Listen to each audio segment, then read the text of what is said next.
اعوذ باللہ من الشیطان الرجیم بسم اللہ الرحمن الرحیم۔ سورہ زمر کے چند آیتیں پڑھ رہا ہوں۔ قل یا عبادی الذین اسرفوا علی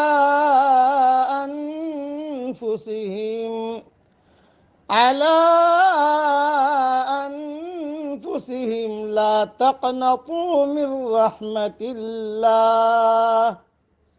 کہہ دیجئے کہ میرے بندو، جنہوں نے اپنی جانوں پر زیادتی کی ہے، اللہ کی رحمت سے مایوس نہ ہو۔ ان اللہ یغفر الذنوب جمیعا، بے شک اللہ تمام گناہوں کو معاف کر دیتا ہے۔ انہ هو الغفور الرحیم، یقیناً وہ بڑا بخشنے والا مہربان ہے۔ وَأَنِيبُوا إِلَىٰ رَبِّكُمْ وَأَسْلِمُوا لَهُ مِن قَبْلِ أَن يَأْتِيَكُمُ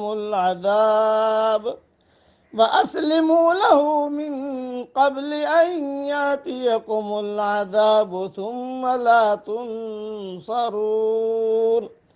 اور تم اپنے رب کی طرف رجوع کرو اور اس کے فرما بردار بن جاؤ، اس سے پہلے کہ تم پر کوئی عذاب آ جائے، پھر تمہاری کوئی مدد نہ کی جائے۔ وَاتَّبِعُوا أَحْسَنَ مَا أُنزِلَ إِلَيْكُم مِّن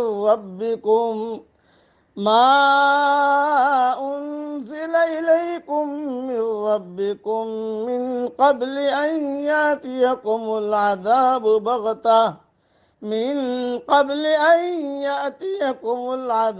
بَغْتَةً وَأَنتُمْ لَا تَشْعُرُونَ، اور تم پیروی کرو اپنے رب کی بھیجی ہوئی کتاب کے بہتر پہلو کی، قبل اس کے کہ تم پر اچانک عذاب آ جائے اور تم کو خبر بھی نہ ہو۔ یہ بہت امید افزا آیت ہے۔ جتنے بھی گناہ ہوئے ہوں، آدمی اللہ کی طرف رجوع کر لے، اللہ تعالیٰ اسے معاف کر دے گا۔ اس آیت میں اللہ تعالیٰ کی مغفرت کی وسعت کا بیان ہے۔ اسراف کے معنی ہے گناہوں کی کثرت اور اس میں افراط۔ اللہ کی رحمت سے نا امید نہ ہو کا مطلب ہے کہ ایمان لانے سے قبل یا توبہ اور استغفار کا احساس پیدا ہونے سے پہلے کتنے بھی گناہ کیے ہوں، انسان یہ نہ سمجھے کہ میں تو بہت زیادہ گنہگار ہوں، مجھے اللہ تعالیٰ کیوں کر معاف کرے گا۔ نہیں، بلکہ سچے دل سے اگر ایمان قبول کر لے یا توبۃ نصوحہ کر لے، اللہ تعالیٰ تمام گناہ معاف فرما دے گا۔ شان نزول کی روایت سے بھی یہی مفہوم ثابت ہوتا ہے۔ کچھ بے ایمان اور مشرک تھے جنہوں نے کثرت سے قتل اور زنا کاری کا ارتکاب کیا تھا۔ یہ حضور صلی اللہ علیہ وسلم کی خدمت میں حاضر ہوئے اور کہا کہ آپ صلی اللہ علیہ وسلم کی دعوت صحیح ہے، لیکن ہم لوگ بہت زیادہ خطا کار ہیں، اگر ہم ایمان لے آئے تو کیا وہ سب گناہ معاف ہو جائیں گے؟ اس پر آیت نازل ہوئی۔ یہ صحیح بخاری شریف میں مضمون ہے۔ اس لیے اس بات کا خیال رکھا جائے، اپنے دل کی دنیا کو آباد کرو۔ جن لوگوں کے سینے میں حساس دل ہے، ان کو جب خدا کی معرفت حاصل ہوتی ہے تو ان کو یہ خیال ستانے لگتا ہے کہ اب تک ان سے جو گناہ ہوئے ہیں ان کا معاملہ کیا ہوگا۔